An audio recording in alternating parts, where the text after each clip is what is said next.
the Rangers Journal now.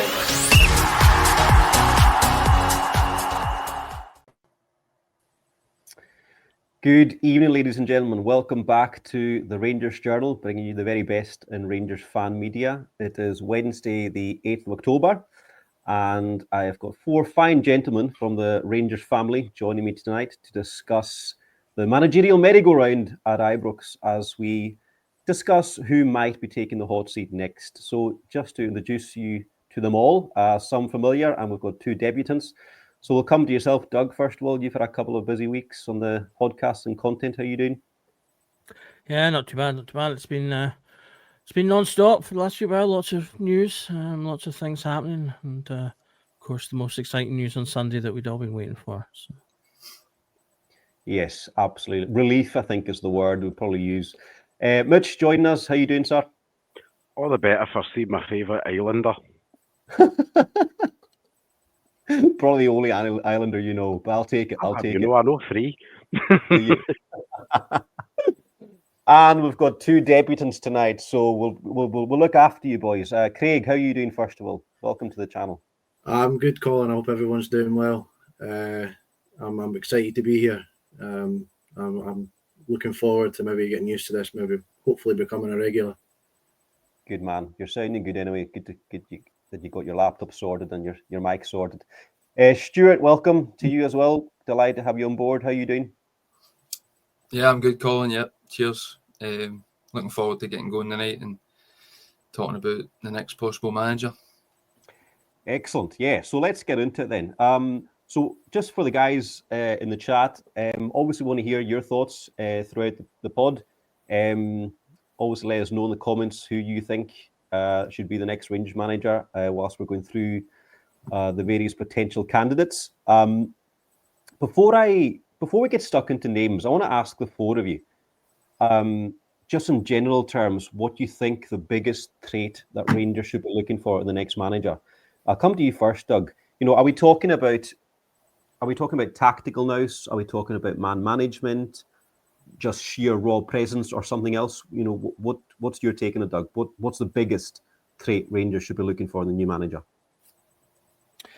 Well, I would say, I think it's really obvious to say they need a little bit of everything. But if I had to pick one trait, I suppose, then I think being that kind of figurehead and that presence at the club, I think, is really important for Rangers. We've got that kind of unique.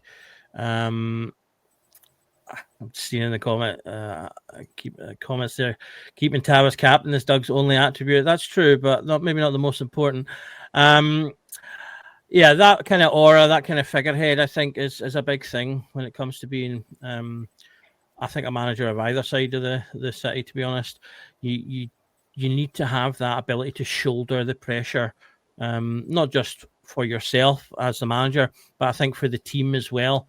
It's something that Alex Ferguson was excellent at Man United over the years, being able to take pressure off of the team and focus it either elsewhere or on him, and then him being strong enough to take that pressure on. I think it's something that's a big part of allowing a team to be successful, allowing a team to play good football and have the confidence to do that, which is something we've not really seen a lot from Rangers teams in the last sort of 5 to 10 years.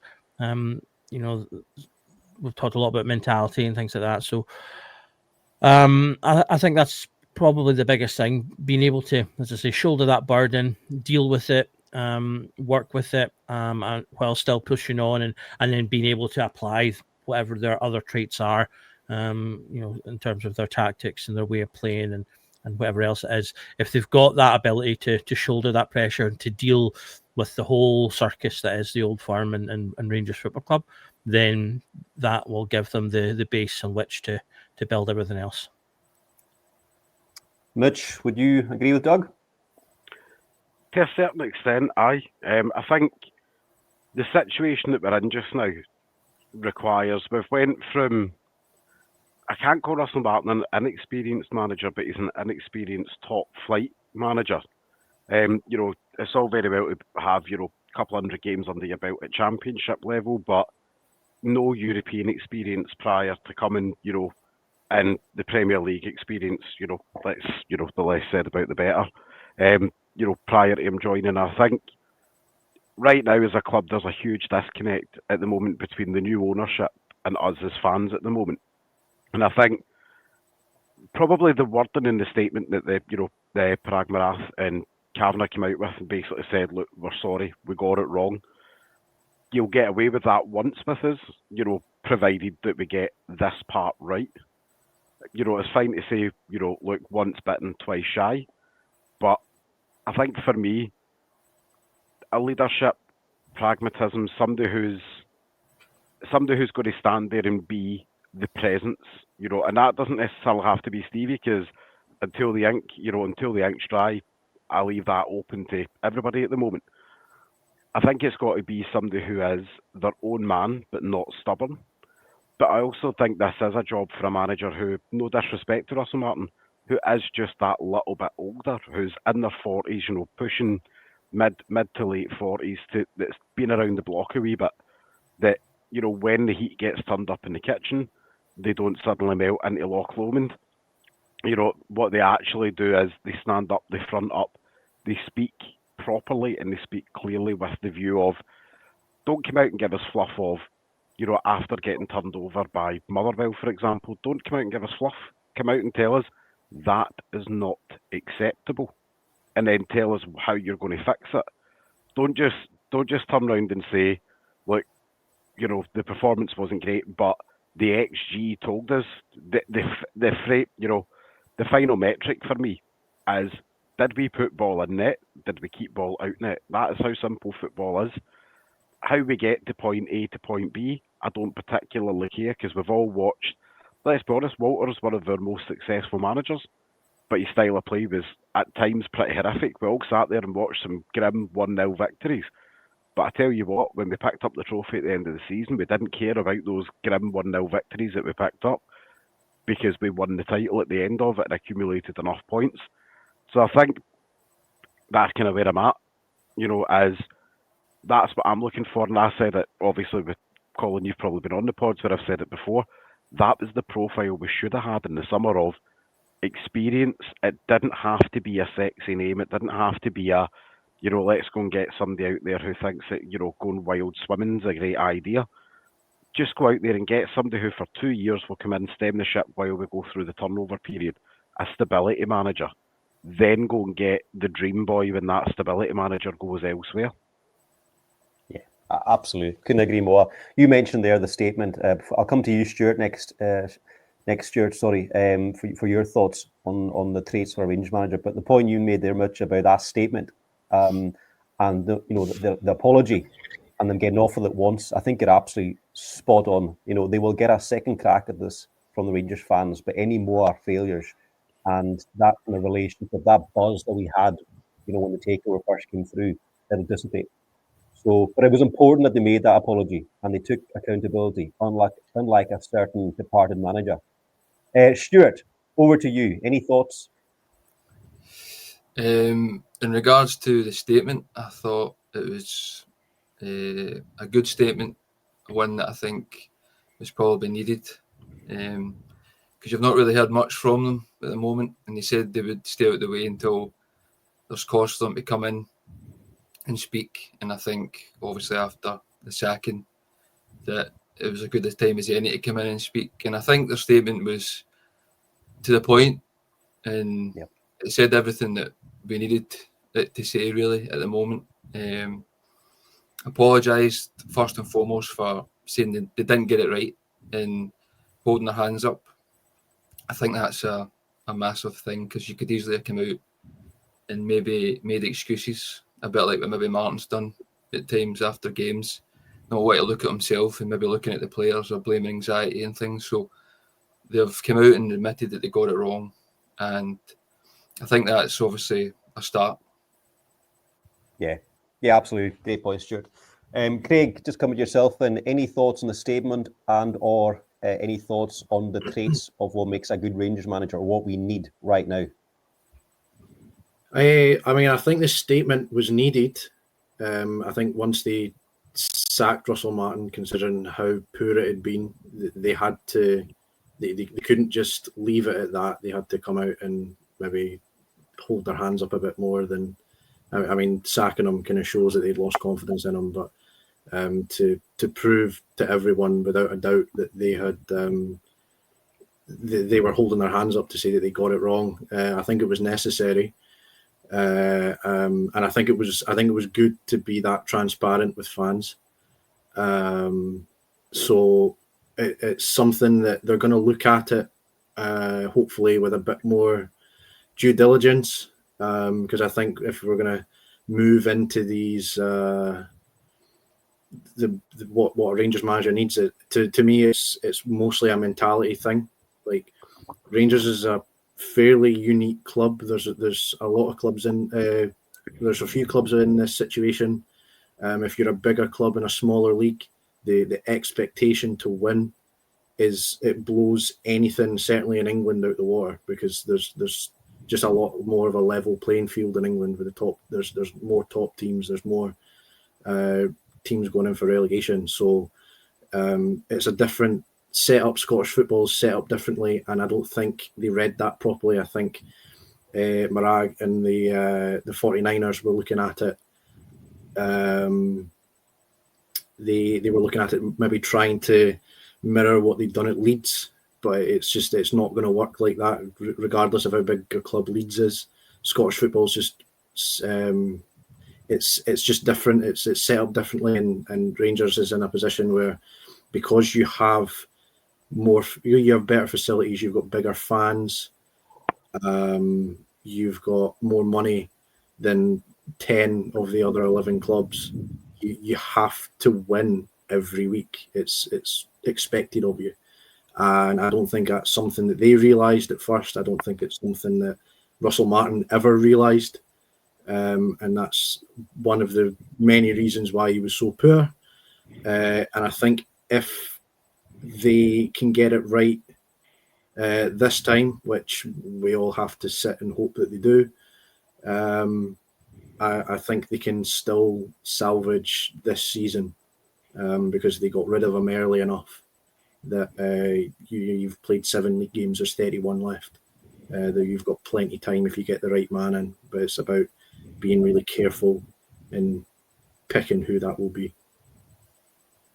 Yeah, good points there, Craig. Plenty time left in this season to recover, and hopefully whoever takes over next can lead us to some kind of success, whether it's even just some cups. Let's get into it then.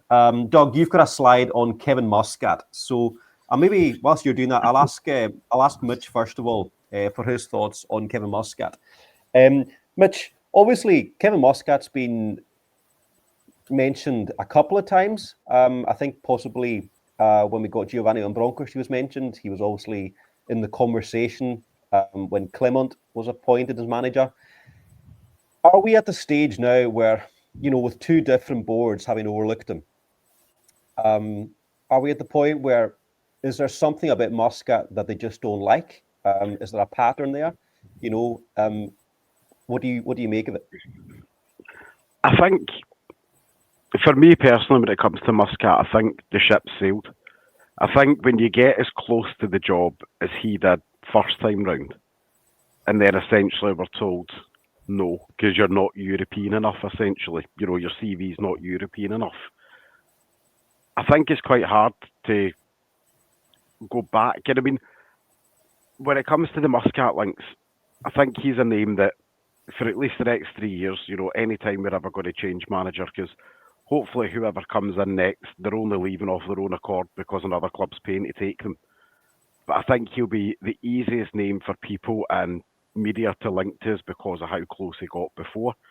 It's the same way that I think the Gerrard links are almost so easy for people in media to make as well, because he's out of work.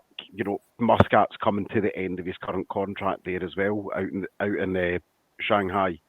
I think it's the end of November. I think it's due up or something. But I think, for me, the ship sailed. Would I be delighted about it? Absolutely, if it was to happen. But I do think, for me personally, I think the ship sailed on that one, because it's one of these ones of when you've been the bridesmaid and not the bride, do you really want to go to the next wedding? Of all the things you were going to say, Mitch, I did not expect to hear that. But yes, good comparison. Doug, we've had a super chat. Want to take it in just now if you can.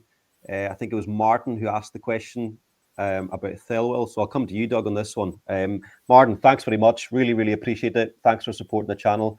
It's not necessary to donate like that, but we really appreciate it. It goes towards running the channel. So big thank you, sir. Do you guys think Thelwell should quit now? Martin has gone after saying he would quit if Martin was sacked a few weeks ago. It's a great point, Doug.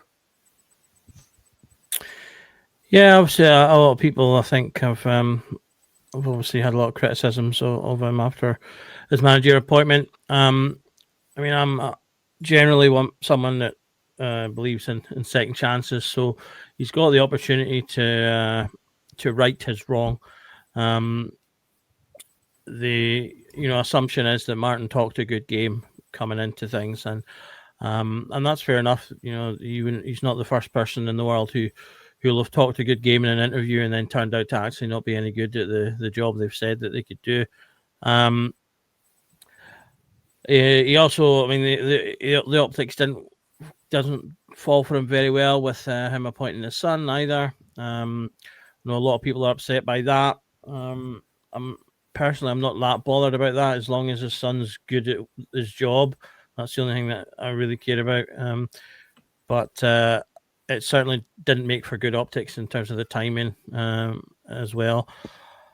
So he's on a thin line, as is Patrick Stewart. So they both made mistakes. So they're on a thin line now with the fan base. So I don't think he should quit necessarily. I think it's silly when people say things like that. I don't know why you would voluntarily tie yourself a noose in that kind of fashion. But as I say, he's on thin ice now, so he needs to get this. Both he and the club need to get this next appointment right. If not, then I think there will be significant pressure in terms of him having to go. Because if you're making really repeated high-profile errors, then you've got a problem. Yeah, absolutely. And we'll come on to Thelwell and Patrick Stewart later on, I'm sure, when we start talking about Steven Gerrard. Craig, coming to you, just going back to Kevin Muscat, a couple more points. Mitch mentioned it there about his lack of European success.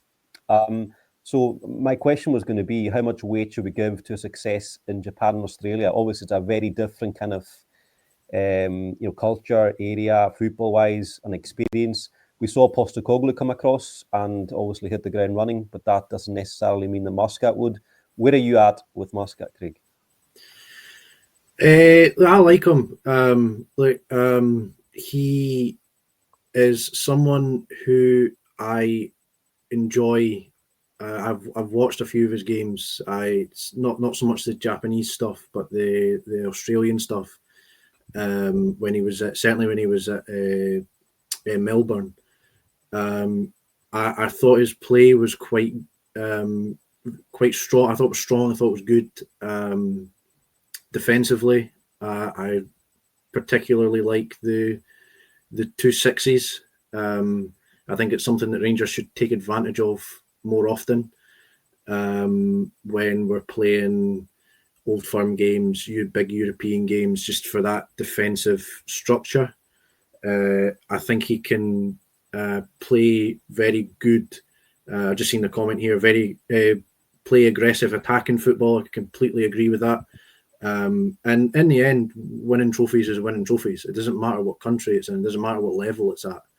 If you look on the slide, his points per match for Shanghai right now is 2.1. That is ridiculously high. And it doesn't matter what level you're at. It doesn't matter what country you're in.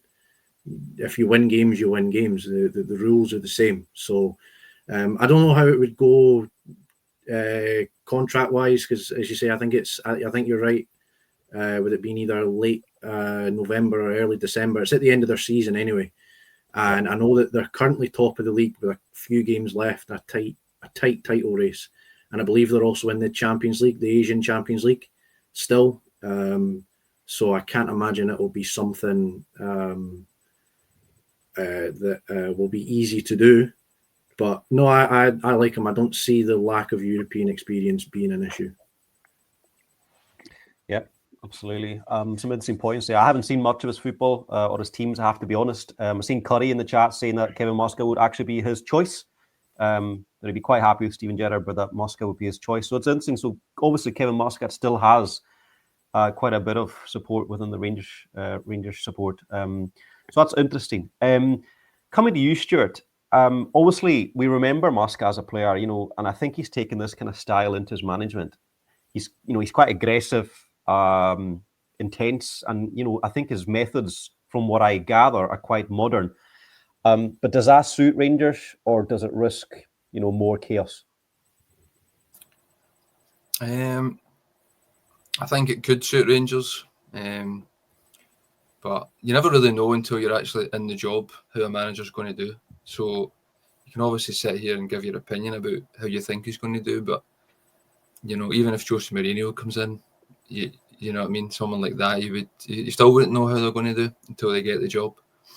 I quite like Muscat as well. I'm quite a fan of him. Like you, Colin, I've not really seen much of these teams play, but he's obviously managed in a few different leagues, so he's got experience of managing in different leagues, and they might not look like the best leagues on paper, but you've been given a job to do, and he seems to have done it. So it would be worse, I think, if he wasn't winning titles or doing well in these leagues. But you can only do what you can in the league you've got, and he seems to be doing well in the job he's been given. So he is in my top three probably of managers I would maybe bring in, but he's probably my third choice to come in. But I think, like Craig was saying there as well, like with style of play and stuff, it could suit Rangers. But obviously the cons are, I know Craig said it might not matter as much, but like European football and stuff, not had much experience with that. But I do agree with Craig that I don't think it matters too much, especially for Rangers, I know, because we've done well in Europe and it's all about the league. So I know I've got a good few friends that obviously really want to do well in Europe, and we all want to do well in Europe, but there's no point in getting to European finals and not winning any domestic cups or trophies. So that's what you need to be winning. And then the European thing's a bonus. So I wouldn't worry too much about that if it was like in contention to get the job. So I think he'd be an interesting appointment. However, he's not my first or second choice, but if they went down that route, then I would be behind them. Yeah, good point, Stuart. I mean, I think what you were saying there about you can only beat what's in front of you, and he's done that wherever he's been, or for the majority of the time. I think we'll move on then. Obviously, Muscat has been mentioned. Another man who has been mentioned has been Derek McInnes. We believe what I read earlier this afternoon, Mitch, was that Derek McInnes has committed himself to Hearts, but then you take a step back and you say, well, Rangers haven't even approached yet. Now, if that approach did come, say something goes wrong in the Gerrard process, I don't know. We're just speculating, obviously, at this stage. We don't know. We're not in the know, just to be clear. But if Derek McInnes was to be back in the frame, Mitch, and if he was to be offered the post, are you of the opinion that he's evolved enough tactically since his Aberdeen days to handle the pressure of dealing with the Ibrox pressure? No. I think, and I'm just going to kind of shut that down for my personal idea, pretty quickly. I think Derek McInnes is at the level that Derek McInnes needs to be at right now. I think the move to Bristol, like the two moves to Bristol and Aberdeen, I think they came right idea, wrong time in his career. And I think what he did, obviously, at Kelly over the course of 2.5 years, roughly 3.5 years. Like, I think that taught him a lot about himself as a manager. And I think the time was right for him to move on in the summer. But I think we've seen this last year, like this full on with new managers at clubs like Aberdeen had it last year when Jimmy Thielen came in, and we've seen how quickly, yes, they won a cup at the end of the season, but domestically within the league, the wheels fell off after the first defeat. That's what my interest is when it comes to Hearts this season, is how do they respond to the first defeat? Does the second one come quickly? Does a third one follow that quite quickly thereafter? Or how do they get themselves out of a rut? I think he's a solid SPFL manager right now, but for me, nowhere near ready for the Rangers job. I think the easiest question I can answer back to that is, what's he done to deserve a crack at the Rangers job? Yeah, I mean, I tend to agree, Mitch. But like some people are pointing out in the comments quite rightly, Walter Smith did seem to think that he had something about him, and that he saw him as a future Rangers manager. But I do agree. I think he's found his level, and Hearts have had a good start of the season, but let's calm things down. We saw Aberdeen last year going a run at the start of the season. They had one defeat, like you mentioned there, and then the wheels came off. So that will be the test for them. Craig, coming to yourself then, just going through Derek McInnes again, is he somebody that you think would unite the fan base, or do you think he'd be fighting an uphill battle from day one, kind of similar to Russell Martin? Yeah, I think it would create a similar atmosphere. I don't think it would be as negative as Russell Martin. I think a lot of people would be more willing to give him some time than they did Martin. I'm a bit more optimistic about the McInnes possibility than you guys seem to be. I think he's always punched above his weight wherever he's been. I don't see why he couldn't do that again. I get the point. He's a Scottish champion, a Scottish Premiership manager, but it's something I think we seriously need to look at now, because we keep going England or further afield, and it doesn't work always. There is obviously a lack of playing in Europe and things like that, and he maybe doesn't do great when he's in one-off games against big teams. But I think that again, given the Rangers' resources and given the fact that he knows Scottish football, I think he could push it again. But I mean, of course, I might be wrong, and as well, Hearts will be in no hurry to get rid of him at the moment. So it's an interesting one. I think looking at Scottish Premiership managers is maybe an option we should start looking at. But yeah, I think it's more of a risk than, if you're to go for him, I think it's more of a risk than the others. But I don't know. I feel a little bit more optimistic about him than some other people do. Yeah, fair points, Craig. Doug, I think we've had another super chat. If you want to bring it up, I think Martin's on fire tonight. He's donating again to the channel. Gerrard with Defoe, Davis, and Lovenkrands as staff would be an amazing lineup. Derek has already said no, he won't leave Hearts. Now he's just building. Yeah, I mean, I don't disagree certainly with the first point you made there, Martin. All I was saying on the Derek McInnes was that he's not been offered the job, and I do think if, and hopefully nothing goes wrong with the Gerrard process, I'm nailing my colours to that mast. But if things did go wrong, I think the conversation would be slightly different if he was actually approached. But anyway, time will tell. Coming to yourself, Stuart, Derek McInnes, obviously, he's been mentioned a couple of times, similar to Kevin Muscat. Every time we're appointing a new manager, his name seems to pop up. I don't know about you, but I feel like Derek McInnes will be us kind of settling for somebody rather than appointing somebody who's going to inspire the fans. Would you share that opinion, or do you have a different opinion? I would possibly agree with your opinion there. I take Mitch's point and Craig's point. I tend to agree with Craig a bit more. I don't think McInnes coming in would have the same buzz that Gerrard coming in would have. because it certainly wouldn't have for me. Gerrard coming in would be more of a buzz for me. But somebody in the chat said that he's only won one League Cup. But I mean, look at the teams he's been at. So if he was the Rangers manager and he'd only won one League Cup, I'd be more worried about that. But he's done well at sort of lesser teams, and he's won one cup. And Gerrard coming in, he hadn't done anything in the game, but it was the name, and that gave us all a lift and a buzz. But he didn't have any experience of managing or coaching, so it was basically going on him as a person, as a player, and that's what gave us all a buzz. Whereas McInnes has got more experience. I totally take everybody's points, but for me, obviously, if I knew McInnes would 100% take the job, it would be neck and neck with him and Gerrard for me. If either of them got it, I would be happy. I think Gerrard might just sneak it.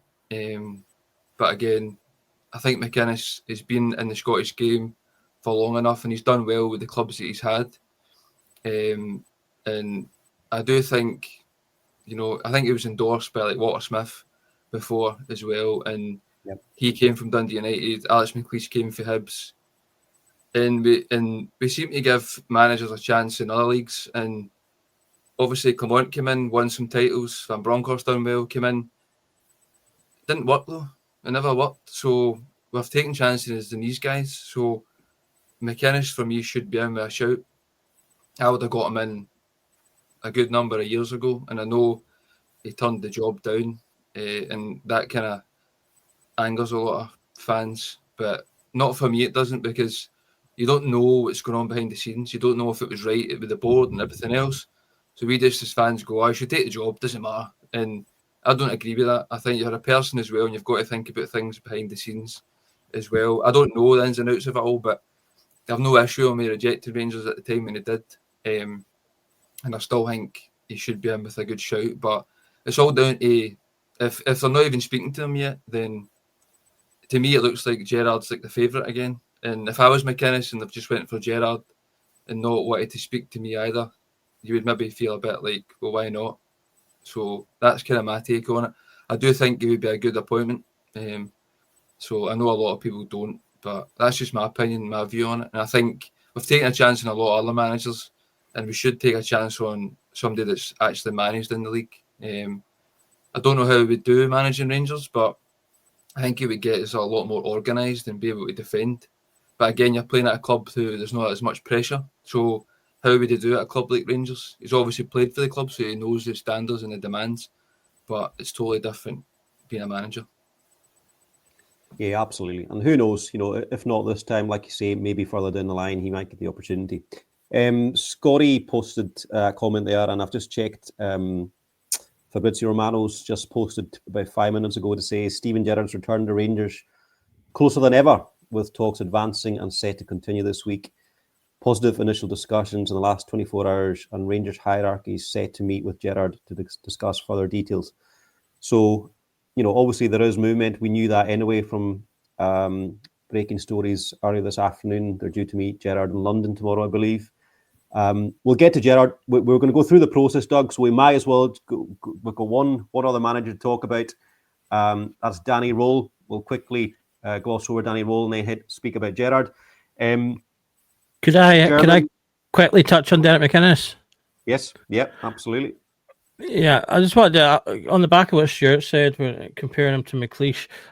For the most part, I've been, not anti Derek McInnes, that's not the right way phrase per se, but I wasn't really pro Derek McInnes. But over the last, obviously, with things that were going on with Russell Martin and thinking about new managers, I sort of went over and looked at it again, and sort of really did think about him in comparison to Alex McLeish. And when we appointed him, because when we appointed him, he wasn't a popular appointment. A lot of people said similar things about Alex McLeish than that they are saying about Derek McInnes in terms of, he was at his level with Hibs, and he's not that great. He's not got a lot of experience. He had way less experience than Derek McInnes has now. He took Hibs up via the Championship. He hadn't won any top flight trophies. McInnes has obviously twice won the Championship and the League Cup there as well. So I've actually really kind of warmed to the idea that, McLeish came in and won a treble. He's still kind of underrated, I think, in Rangers history for some reason, Alex McLeish. And so the more I've kind of thought about it, the more I kind of feel like actually, Derek McInnes could actually be a really good appointment, given we keep talking about wanting someone who has experience of Scottish football. Well, you kind of get much more experience than Derek McInnes has. He's managed two of the bigger teams in the league in Hearts and Aberdeen. He's done reasonably well with both. A lot of people, again, in the chat just now have been saying he's reached his level. Well, right now his level is top of the league. So that's exactly where we want to be. I saw someone comment he's only top of the league because we've done so poorly. Well, the only difference we would have made is if we'd beaten them, and they'd still only be a point off of Celtic if we'd beaten them. So I do think he's a decent appointment and probably would have the potential to do really well, because a lot of what he applies, I think, is universal in terms of keeping it simple, a strong spine, which is another thing a lot of Rangers fans have talked about wanting at Rangers. He likes to have a really good striker that he can build around. And we always are a fan of good strikers at the club as well. So I think there's actually a lot more positives about Derek McInnes than I'd previously given credit for. And I think in general, we might be giving him credit for. We talk about being snobby in terms of buying Scottish talent. Are we maybe being a bit snobby when it comes to looking at Scottish managers? Why are we so quick to seemingly not be excited at the prospect of a Scottish manager who's a former player and has all these decent attributes, which people talking about, he hasn't done this and he hasn't done that. But again, how much can you do in the SPFL if you're not managing Rangers or Celtic in terms of winning things? So yeah, I largely just wanted to kind of adjust my record on McInnes, because as I say, I've not been pro McInnes in the past, but as I say, in the last month or two, I've kind of come around in respect to him. No, very valid points, Doug. And I'm seeing through the chat people mentioning Stephen Robinson. He's done very well at St Mirren again. He'd probably one who, if you were staying domestically, he'd be in the conversation. But obviously, we're just not covering him tonight because he's not. There's been no links. So yeah, very valid points there, Doug, about Derek McInnes and his development. And his level, yeah, they're top of the league at the moment. And even if we had beaten them, they'd still be ahead of us. So yeah, plenty for us to think about. Touching very quickly then on roll, because we want to get to Steven Gerrard. Craig, I'm going to come to you, and then I'll invite the rest if they've got any specific points they want to make on roll. But Craig, we were talking just before we came on about Danny Rowell, and you were saying you had seen some of his football. I just want to quickly ask you about what kind of style of play. I mean, obviously Doug's done a nice graphic there for us again on Danny Rowell.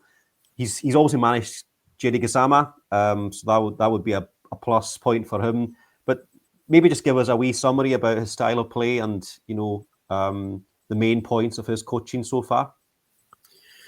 Yeah, so again, I jump in and out of English football. He was at the first thing to say is you should take everything with a little bit of a pinch of salt, because he was at Sheffield Wednesday, and if you have any idea what's going on there just now, they are a complete mess, and he was working through that. Staff himself, players were not getting paid. The owner seemingly doesn't care anymore. So he was working under difficult circumstances. He's got very similar feelings, in my opinion, to Russell Martin in the way he plays. It's quite possession based. The one difference between him and Martin is he's more adaptable. He will change things. He'll change the way he'll change the formation. He'll change tactics. Russell Martin would go 1-0 down and then throw strikers on and have James Tavernier playing left back and Derek Cornelius running up the left wing and all this stuff, and it was just a mess. Whereas he does tend to have a better footballing brain, But overall, the style of play is pretty possession based, and sometimes it can be a bit blunt. There's not a lot of razor sharp cutting edge stuff. He is kind of based as well on Klopp. I know this was the comment I made. He's kind of a discount Klopp. And look, Klopp's successful in some regards. I think if you're competing at the top of the league with Man City, and Man City win the league every year, you weren't actually competing very well with Man City.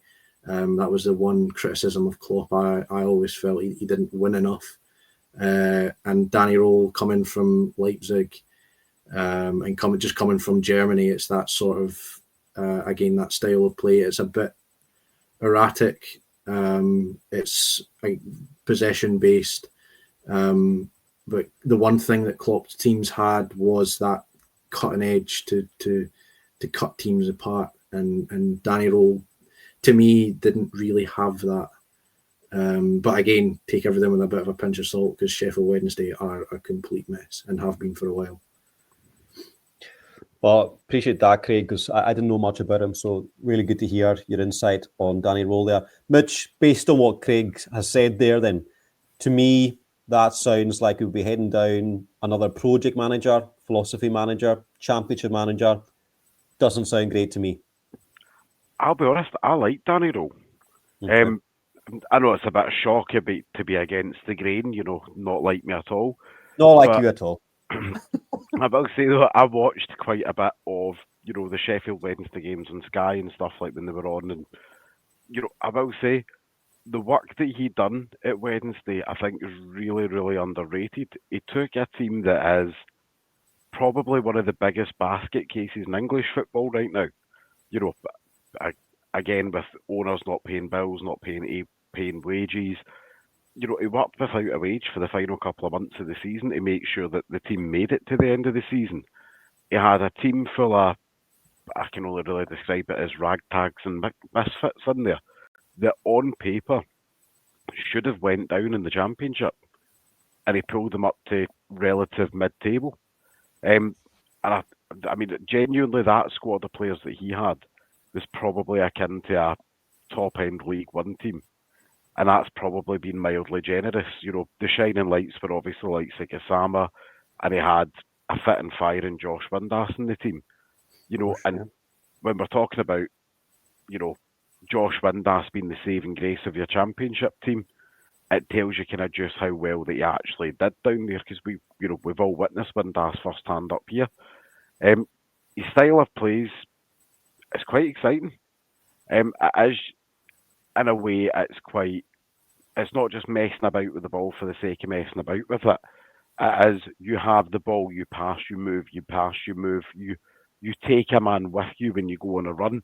You make sure a teammate is there, so if you lose the ball, somebody's there to mop up the mess behind you there, and you win the possession back in the area of the pitch.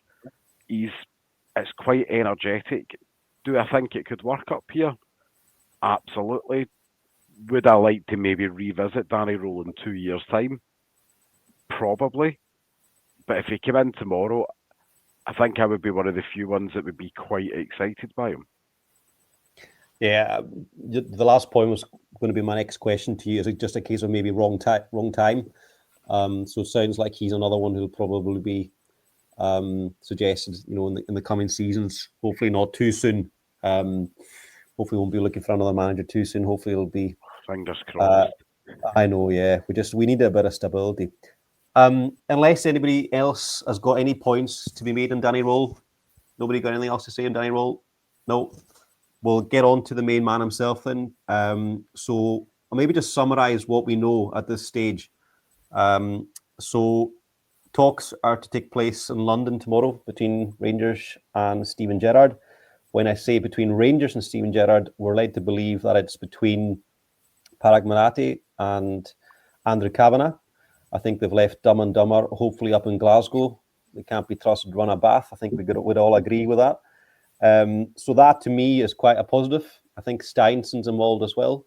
So I think it's quite telling. You were mentioning the statement earlier on, Mitch, where they were apologising to the fans, admitting that they got it wrong. I think it was quite telling that really prominent in that statement was the fact they were going to take a hands-on role with this appointment. And then Patrick Stewart and Thelwell were mentioned much, much further down that press release. So I think that kind of gives us an insight that the owners are not too impressed with how Stewart and Thelwell have been running things. However, that's what we know so far. There's talks tomorrow. Doug, I don't think Steven Gerrard will be flying over to London unless there was some kind of agreement on some kind of terms.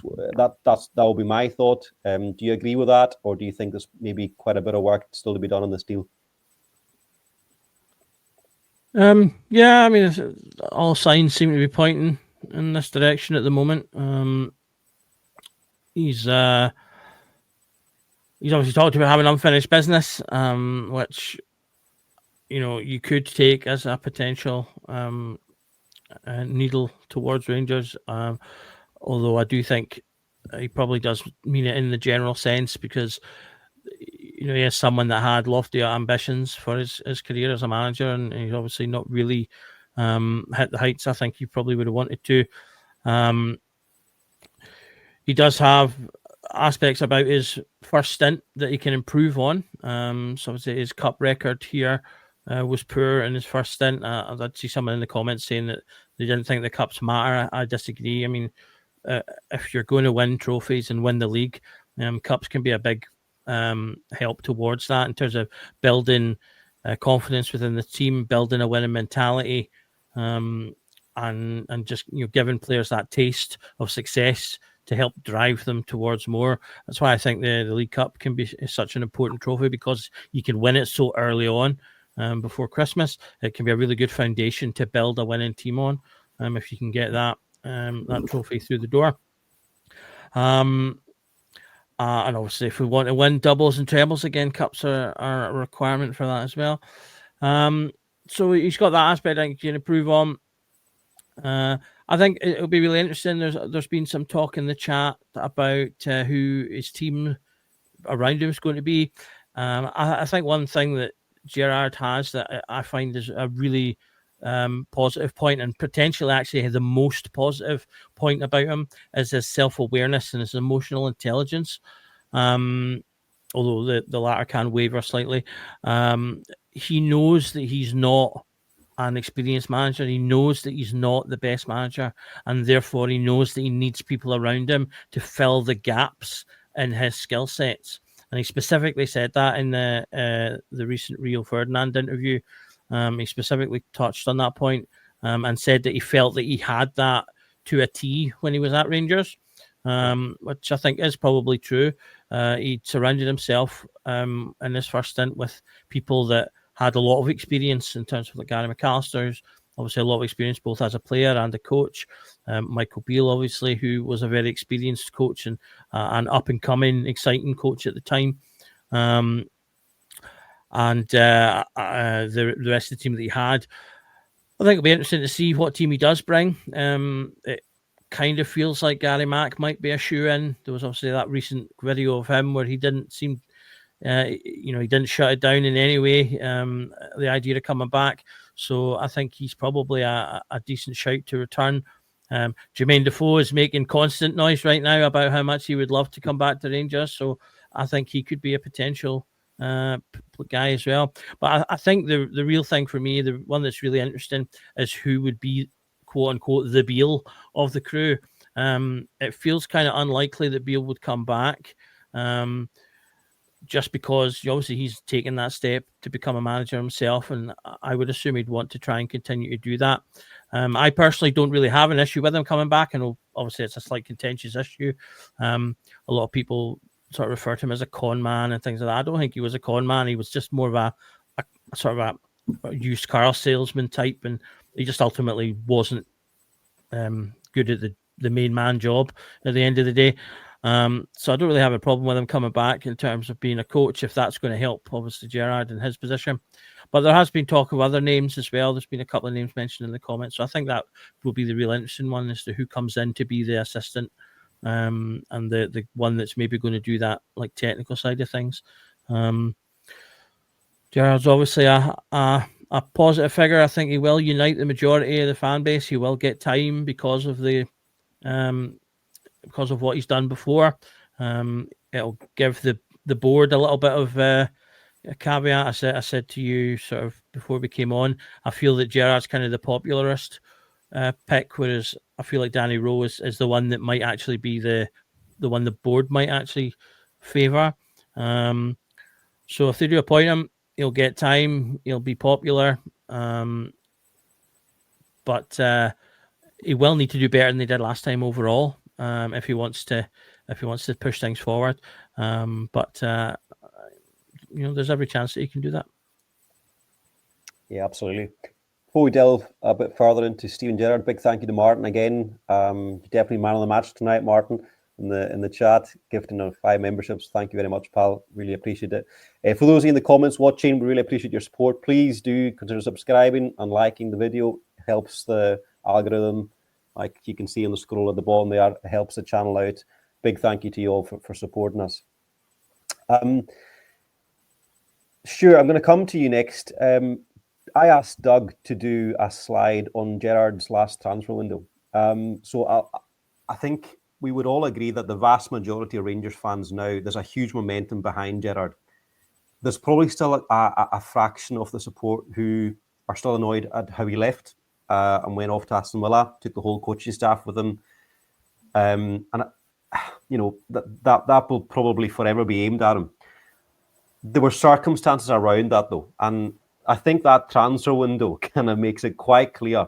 We all remember Steven Gerrard in the stands at Ibrox with the trophy, talking to Chris Boyd, Ali McCoist, Emma Dodds, I think it was, and he talked about fixing the roof while the sun was shining, and he wanted to take the club to the next level, and this is the transfer window he got. What do you make of that, Stuart? I mean, do you see that there was maybe things going on in the background? He wasn't maybe too happy about the support he got, or do you think it was just the lure of heading to the Premier League? I think both things can be true at the same time, and I think definitely I don't think it was going to be backed like he hoped it would be, and obviously the lure of the Premier League, it's where most people want to manage. Not going to a bigger club, as we can all agree, but he's certainly going down there to the Premier League, which most people want to go. So I think it was a case of both. He's maybe wanted to test himself in the Premier League at a club where maybe he's going to be backed more financially because they've got more available finances than we do. And you look at his summer window there, and it doesn't look good, does it? However, I'm not one to think that you need to spend loads on players to get good players. Like sometimes you can be spending too much on players and they're not good enough. I would rather we were a bit more tactile at times and bring in players that don't cost 5-6 million and get free transfers and get like bargain deals and stuff like that, and then sell them on for a profit. Even if we've got these new owners, I don't think we should be spending 8-10 million on a player. I just don't think we should be spending that. I don't think there's any need for us to spend that type of money on a player. So I don't think he was backed like he would do. We'd hope he would be. So that was probably one of the reasons why he left. But I think obviously the lure of the Premier League definitely was probably a factor in that and him going. But if he does come in, then I would be quite happy with that. But like Doug said there, he's got to do a lot better than he did. I think we were all clinging to what 55 meant, that we sort of let the cup slide slightly, that we wanted that the most. But when you look back on it and the dust is cleared, then you kind of look back and say, well, we should have done better. But he made progress, so that's the thing we didn't see with Martin. We've seen progress with Gerrard. We've seen him slowly turning things around, doing well in Europe, winning at Parkhead, which he hadn't done for years. So he slowly, over the years, he was building and he was getting closer, and you could see that, which you couldn't see with Martin. So he's got to do a lot better if he does come in. But like I say, the league's obviously the most important part of it, and then you can look at Europe after. But you need to try and get somebody in who has done it. And he has done it, obviously, in the league, but he needs to add more to that, like Doug said. So, but if he does come in, then I'd be happy to have him in, I think. Yeah. I'll come to Craig next, but Mitch, I want to ask you about Gerrard coming back. Obviously, it's looking more and more likely. I've personally been banging on about this in the group chat.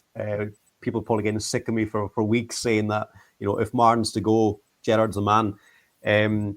But Doug's made obviously some really good points there about him knowing what his strengths are, knowing what his weaknesses are, where he needs support around him. He felt like he had it down to a T at Ibrox.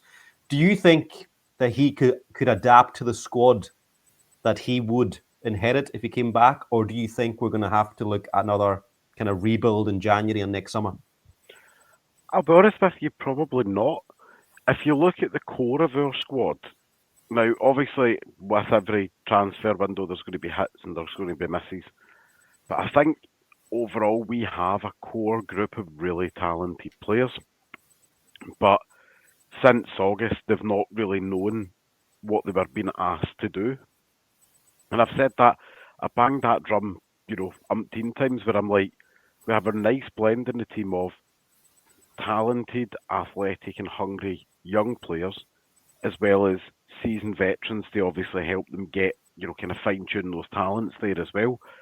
And I think the problem was, some of these philosophy managers, like Sir Russell Martin, they overcomplicate the game of football to especially younger players.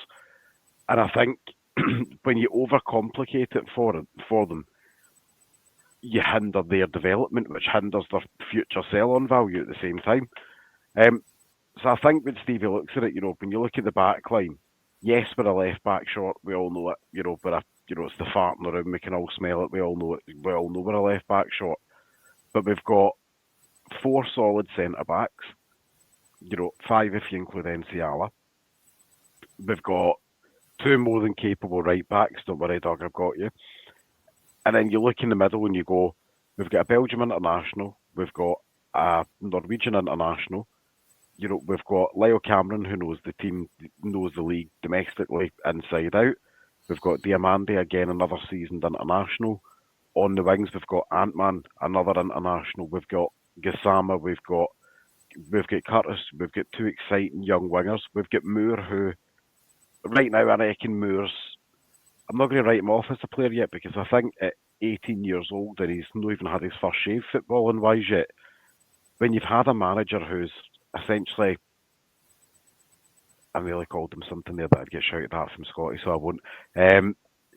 When you've got a manager there who wants to overcomplicate rather than just giving you the freedom and joy to play, I think that's quite easy to get yourself caught up into a bit of a spiral. So I think, and then up top, I do still think Chermiti could really come good. I genuinely think that. Majowski, we know what he brings to the table. He's a pretty solid striker. He's going to do what we need him to do domestically. The question mark remains obviously on the European level for him. And then we've got Peggy Sue, floating about there as, the third choice striker. But again, I think Daniel's another striker that I think since the start of the season, he's not really had a fair crack of the whip. Overall, we've got a pretty solid squad, and we've got a team that, on paper and in practice, should be beating 10 of the 11 other teams within the league. And it's not that hard if you don't overcomplicate it. Yeah, couldn't put it better myself. Craig, coming to you then. Do you think, given Thelwell's recruitment and all the issues we seem to be hearing about, Thelwell, and obviously the fans are pretty, I wouldn't say even split. I think the majority of fans are pretty much against Thelwell and his recruitment so far. And we're talking about championship players and all the various ones. Fernandes, 3.5 million. We haven't seen him in the squad for a few weeks now. Do you think that Steven Gerrard, in his talks either, this week already or tomorrow, will be looking for some reassurances about his input and influence or potential incomings in the future? Yeah, look, I don't reckon he comes to Rangers if he hasn't got final say on what players come in and what players haven't. Thelwell is someone who I don't like the way he operates. I think he's surrounded himself with yes men and his own son, which doesn't look good. And Nathan Fisher, is it Dan Purdy or Dan Pursey, something like that? I can't remember his name, but he's someone else he dragged in from Everton. He's just surrounding himself with people that will say yes to him, and I don't really like the way he operates. But you're right, Mitch, with the squad. The squad is strong. The squad is really. You're talking about a core of a squad, right? You go down the spine of the squad. You've got Butland in goals. Right, I think Souttar's a solid centre half. I think he's been asked to do things that he doesn't want to do. I think John Souttar's what I would call a hammer thrower centre half. He clears the ball, he makes tackles, he wins headers. When you ask him to take the ball in and pass it out for the back whilst he's got people pressing him, that's where he starts to struggle. But I think he's a solid centre half. You've got Raskin in the middle, you've got Miovski up top. The spine of the team is great. The squad overall is great. Yeah, cool, they've signed some duds, but everyone's, no transfer windows, you're never going to get 100% good players. So the squad is good. It just needs better guidance. So yeah, absolutely. Gerrard will look for reassurances in future transfer windows about what players come in, so you can kind of better fine tune the issues. Yeah, absolutely. Doug, I'll come to yourself. I know you're one to discuss a couple of comments that are coming through in the chat. And again, big thank you to you all for supporting the channel. Please do subscribe and like. Helps us out big time. Doug, over to you. Yeah, so the first one gives us a chance to just shout out one of our other videos. So we had a comment about from Big Al here, talking about Stephen Robinson was a popular choice. Do you think he's got any chance? And Philip saying every fan podcast is the same as ignorance or just plain laziness that Stephen Robinson doesn't get a mention. Philip, if you want to hear us talk about Robinson, we touched upon him on our video on the 16th of September, which was us sort of initially starting the churn towards who should the new manager be before Russell got sacked. So the podcast is called Who Should Rangers Talk To? We go through a number of managers there. Some of the ones we've touched on tonight. Obviously tonight's one we've kind of focused on the main people that are getting linked with the job, whereas that video we took a much broader look at it. So there's a couple of interesting choices there. Conceição is mentioned in there. McInnes is mentioned again. Couple of other guys, but one of the ones we do have a deep dive into is Stephen Robertson. So if you want to hear our thoughts on that, then do check out that video. And in terms of if he has a chance now, I don't think so, but I think he is a decent manager and maybe one for the future, maybe when he's got a little bit more behind him. There's a comment here from Carl saying McInnes has never been in a title race. It's been 8 games. I disagree that McInnes has never been in a title race. And season was it now 14-15. Aberdeen under McInnes came second.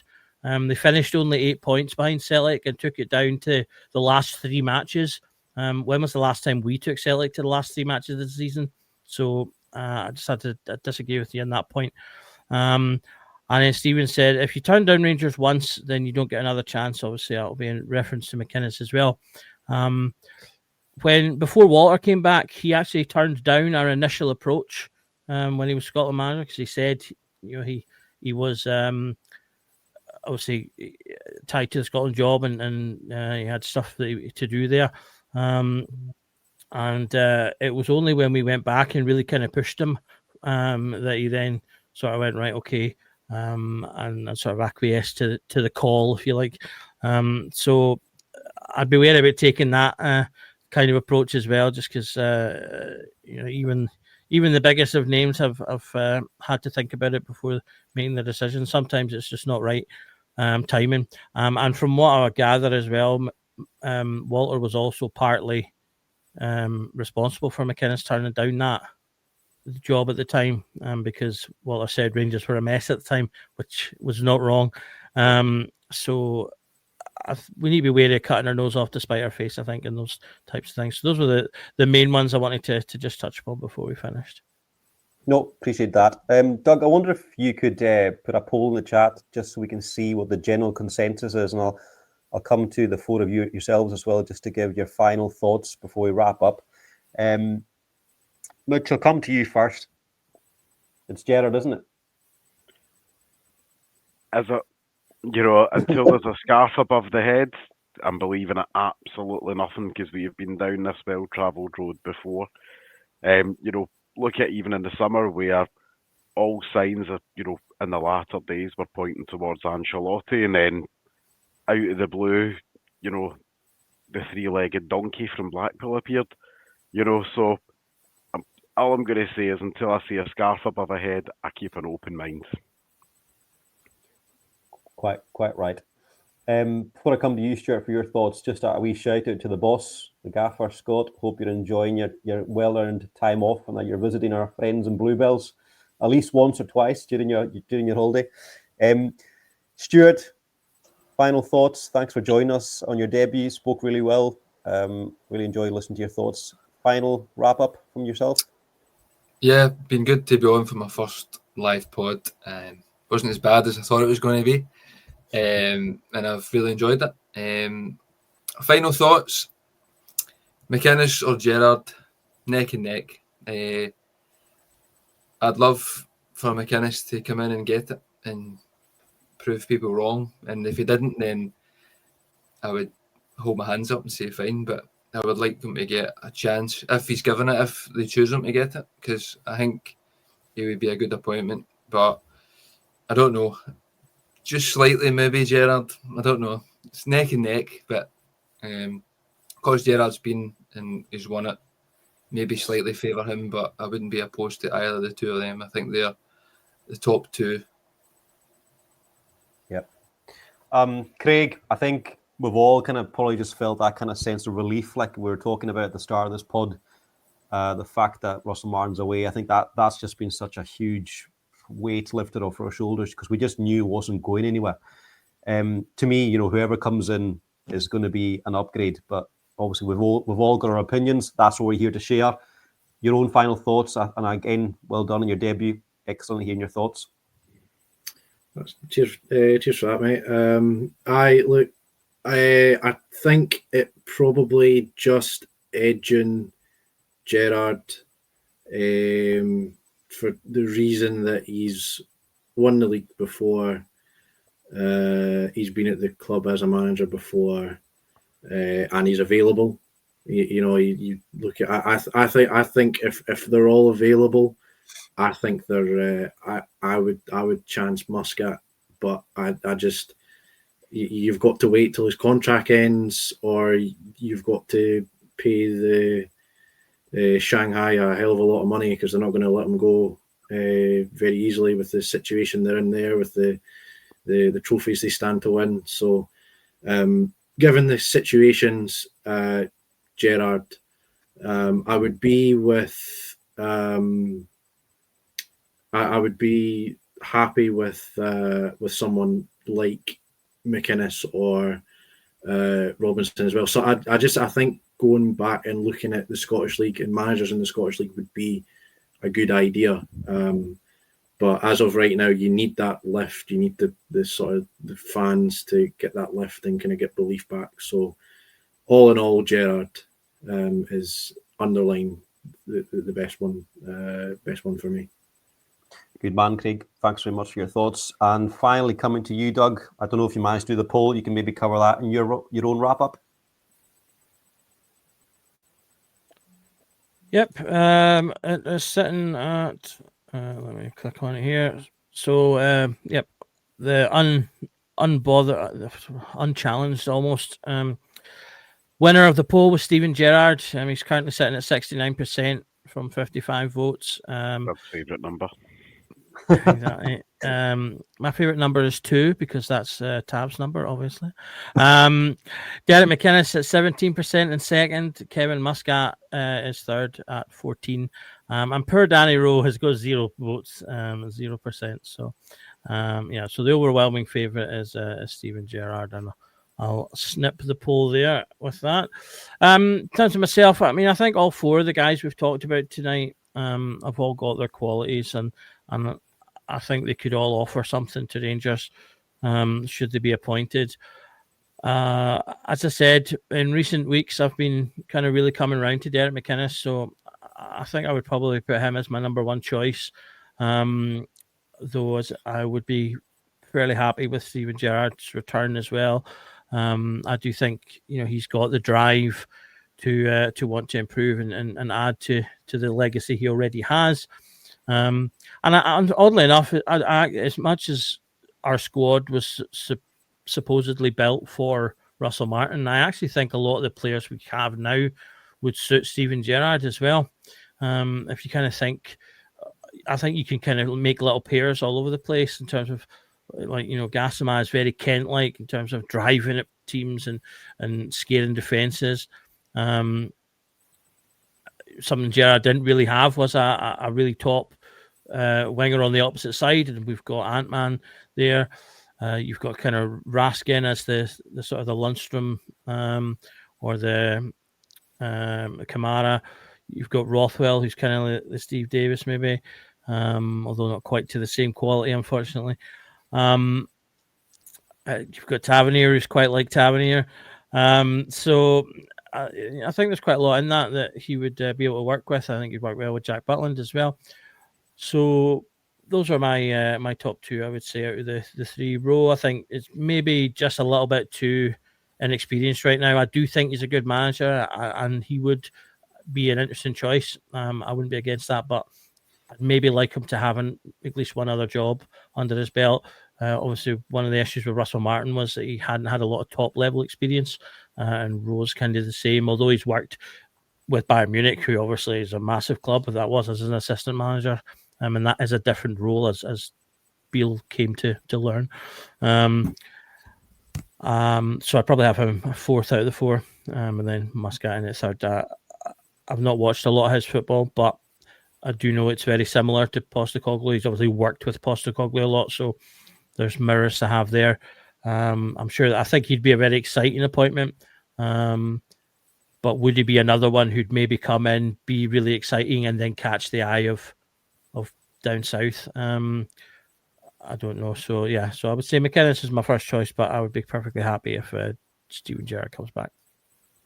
Yeah, well, it'll surprise nobody that Steven Gerrard is top of my list. Atomic Kitten Hole again has been added to my playlist for this week.